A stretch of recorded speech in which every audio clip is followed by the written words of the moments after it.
अस्सलामु अलैकुम वरहमतुल्लाहि वबरकातुहु। अल्हम्दुलिल्लाहि रब्बिल आलमीन वस्सलातु वस्सलामु अला सय्यदिल मुरसलीन व अला आलिहि व अस्सहाबिहि अजमाइन अम्मा बाद। रमज़ानुल मुबारक का कल आखिरी जुमा है। अल्लाह रब्बुल इज़्ज़त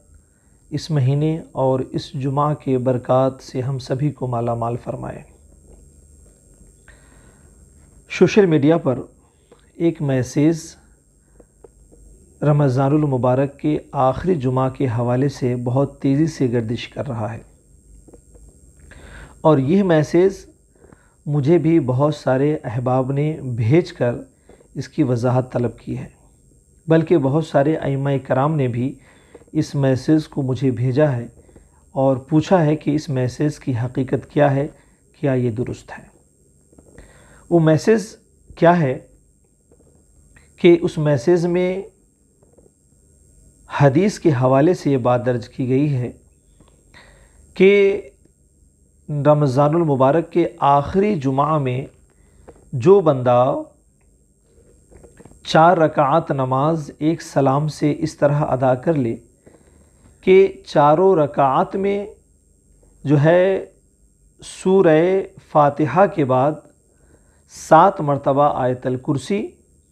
और 15 मरतबा सूरह कौसर पढ़ ले, तो इस तरीक़े से नमाज अदा करने की फ़जीलत वहाँ पर यह दर्ज की गई है कि अगर किसी बंदे के ज़िम्मे में 700 साल की नमाज़ें अगर क़ज़ा भी होगी तो यह 4 रकात नमाज उन तमाम नमाज़ों का कफ़ारा बन जाएगी। अव्वलन तो गौर करने वाली चीज़ ये है कि ये मैसेज के ज़रिए नमाज की अहमियत को घटाना है, उसकी फ़र्ज़ियत को कमज़ोर बताना है कि क्यों कर ये मुमकिन होगा कि सिर्फ़ 4 रकात नमाज तमाम तर नमाज़ों का कफ़ारा बन जाए, जबकि ये तरीक़ा या यह नमाज किसी भी हदीस की किताबों में दर्ज नहीं है, किसी भी सूफिया के यहाँ ये बात मरवी नहीं है। जिसने भी ये बात लिखा है और कौल रसूल के तौर पर लिखा है, ये झूठ है, ये अफवाह है और वो अल्लाह के नज़दीक काबिल मुआवज़ा होगा। आप ख़ुद भी गौर करें कि इस जुमले के अंदर ये लिखा गया है कि 700 साल नमाज़ों का कफ़ारा ये 4 रकात नमाज़ें बन जाएगी। 700 साल तो उम्मत मोहम्मदिया की उम्र ही नहीं है, तो ये लिख देना कि 700 साल नमाज़ों का की जो है नमाज़ों का जो ये नमाज कफ़ारा हो जाएगी, ये क्यों कर मुमकिन हो सकता है। या अगर कोई ये कह दे कि ये 700 के जो साल के जो अल्फाज हैं ये कसरत को बयान करने के लिए लाए गए हैं, तो भी आप इस बात को जहन में बैठा लें कि इस तरीक़े की कोई हदीस किसी किताबों में दर्ज नहीं है। ये सरासर झूठ है, ये गलत बयानी से काम लिया गया है और अफवाह है। शरीयत के उसूल को समझ लें कि कोई भी नमाज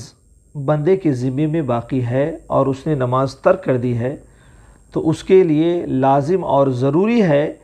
कि वो तमाम नमाज़ों की क़ज़ा को अदा करे। किसी भी नफिल को पढ़ लेने से और वजीफ़े के पढ़ लेने से कोई भी नमाज जो फ़र्ज़ के तौर पर हमारे ज़िम्मे में रह गई है वो साक़ित होने वाली नहीं है। कोई नमाज फ़र्ज़ नमाज़ों का कफ़ारा नहीं बन सकती है। लिहाजा ये सरासर झूठ और अफवाह है, लिहाजा इस पर एतबार ना करें, बल्कि और इस तरीक़े से नमाज अदा करके आप ये भरोसा करके ना बैठ जाएं कि मेरे तमाम नमाज़ें जो छुटी हुई हैं उसका ये नमाज कफ़ारा हो गई हैं, बल्कि आपके लिए लाजिम है कि आपकी जितनी नमाज़ें तर्क हुई हैं उसका आप चार्ट तैयार करें और एक एक क़ज़ा नमाज़ों को जो है आप अदा करें। हाँ, अगर कोई बंदा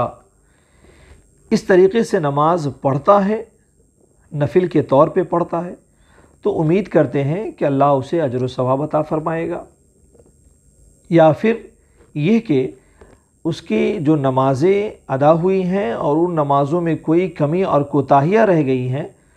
तो बहुत मुमकिन है कि अल्लाह इस नमाज की तवस्सुस से اپنے عفو درگزر سے کام لے اور اس کی تمام ادا کی ہوئی نمازوں میں جو کمی اور کوتاہیاں اور خامیاں ہو گئی ہیں تو اللہ اپنے فضل و کرم سے معاف فرمائے۔ لیکن یہ تصور کر لینا، یہ ذہن میں بیٹھا لینا کہ یہ جو ہے 4 رکعات نماز اس طریقے سے ادا کریں گے اور یہ نمازیں گزشتہ تمام نمازوں کا جو ہے کفارہ بن جائے گی، یہ بات بالکل غلط ہے اور اس کا حقیقت سے کوئی تعلق نہیں ہے۔